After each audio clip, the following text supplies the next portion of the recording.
Good afternoon on what is a cool, grey and blustery day. It is Wednesday the 19th of October and I'm in the reading nook with a nice hot cup of tea,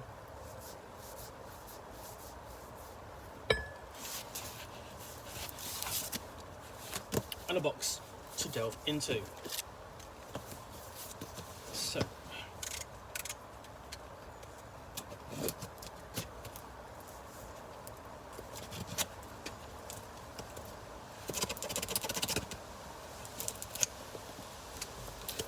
almost there.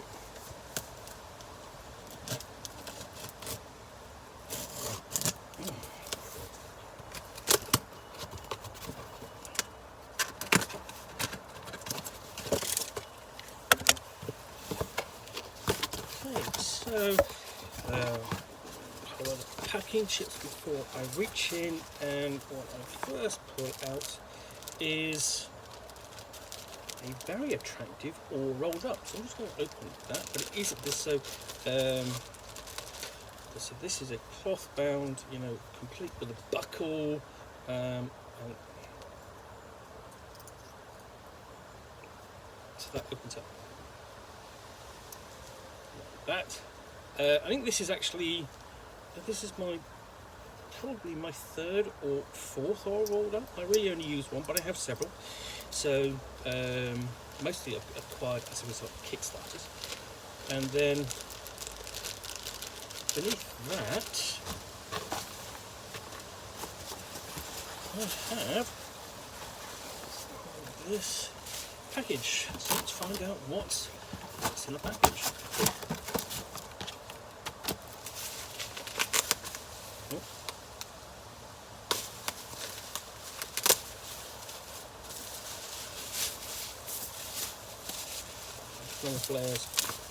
Layers of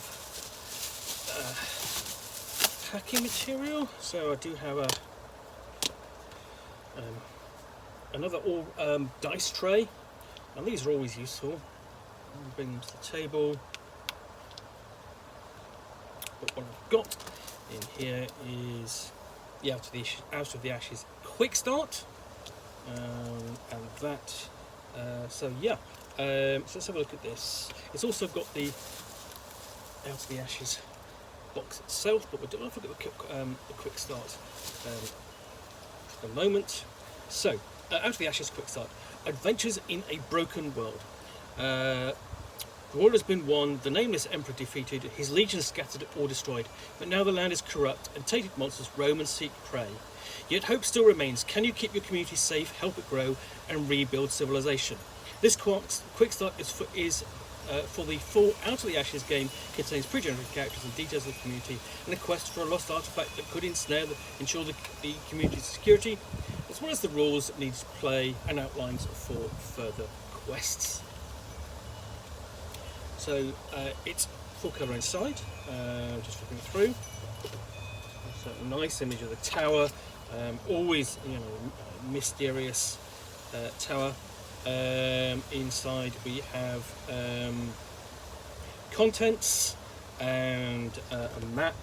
So it's quite a full you've got a full page of contents, which is quite a strange addition for a quick start. Normally they don't normally have these, but this is actually done as like a proper bound book. So it runs to 44 pages. Before we get into the introduction and explaining what this is, so it's Heroes in a Fallen World. We've got an explanation of what a role-playing game is, and that's a fantasy world. And the world was ruined over the course of the Third Age through a devastating war with the nameless Emperor and his forces. Now the Emperor has fallen and the Fourth Age has begun. Most of the people in the world are scattered, dwelling in small communities, often made up of several different cultures. The evils of the nameless Emperor are still remain. The ministers, once the Emperor's senior followers, now fight for control of the world. So this is sort of as if take the great fantasy story, and then the heroes have to go on a quest to stop the big evil emperor or god or whomever, and fail. And he ultimately wins, takes over the world, and so on. In this, he's defeated, but the repercussions are beyond what the world can necessarily deal with. in the immediate aftermath. So this is about building a community and surviving in that world. So very quickly explaining the dice rolls, then we go on to the importance of the community and the role of community in the game, and a history of Ursos, city and location for the adventure. Explaining, the feature of the city, the fact that it's great golden statue of the bear. No surprise, given that it is the name of the city is Ursos. And then the various individuals in the city, the lords, Lord Calamedes Boreas, Earl of the Mountain Clans, Niobe Argares, and their connections. Before we get on to the characters, and these are the characters that the players will take role of, and then so we have a Storm Rider. So we've got a 2-page spread for each of the player characters. We've got a Storm Rider, and that includes physical skills, mental skills, social skills, keys and drives, connections and so on, talents and cultural and personal background, so quite detailed. A champion,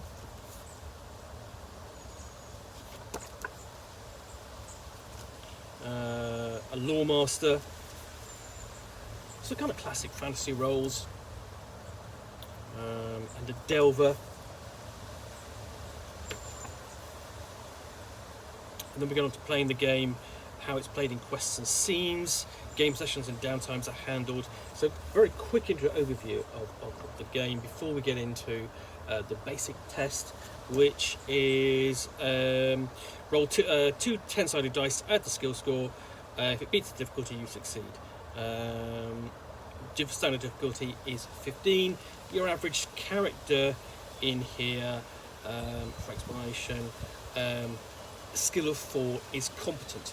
So a roll of 11 or more is a success in most cases, and so a roll of 11 is average on 2 10-sided dice. And then rules for complications and critical successes. Critical success is 2 dice having matching digits, and the roll succeeds, and so on. Guide how to use spirit and drives. That brings in elements of the player character into play. So basically bringing more of the actual character into play, and what they want, and having a mechanical effect. Group tests, and then getting into combat and the nature of the skirmish. So melee options like charging and different maneuvers are all there. So it's quite a comprehensive little quick start before we get on to magic, magic and counter magic, and so on. Not a lot of it's only really mentioned in passing before we actually get on to expeditions, the meat of what you'll be playing, and things like examples of hazards, using supplies, expedition actions. So the expedition itself is almost a character.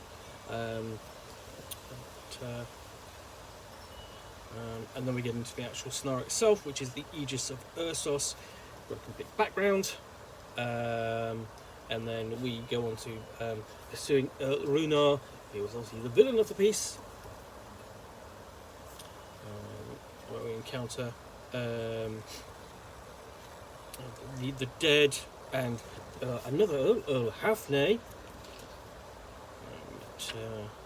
and the sorceress, and finally running into, before we get to the second part, running into Earl Runar's band. So the second part, it takes go to Deep Castle, and then here where they actually have to proceed underground to find missing artifacts, and here we encounter a shug, not a shug-off at all. Deeper into in Deep Castle, where there will be spirits and finally the player characters can retreat back to the surface, hopefully the artifact in hand, problem solved, and the adventure completed. So, and even for a quick start, it's got an index. Wow. There are some role-playing games, full role-playing games of hundreds of pages, which don't have an index. 44 pages, an index in a quick start. Well done. Anyway, so out of the Ashes quick start. This is, let's see, published by, it's from Paul Mitchener, who may be a name you recognise. He is responsible for the Limula role-playing game, which essentially is an urban and rural fantasy, a modern urban and rural fantasy role-playing game set in the UK, and that's really worth tracking down. I'm looking forward to looking at this in due course, but in the meantime, this is the quick start, and I'll have a look at the proper book very soon. Anyway, hope you've enjoyed this unboxing in the Nook. If you have, then please do click on the like button down below, and of course, if you've got any comments or feedback, I appreciate you taking the time to post those. And lastly, if you want to be alerted to get more unboxings in the Nook, where you'll see me out here with a nice hot cup of tea and a box from which I will unbox a book or game and chat about it to the best extent of my knowledge for roughly 10 minutes or so, all of course accompanied by a nice hot cup of tea, then please do click on the link button the subscribe button down below. In the meantime, thanks again for watching another unboxing in the Nook, and I'll be back again soon with another one. Bye for now.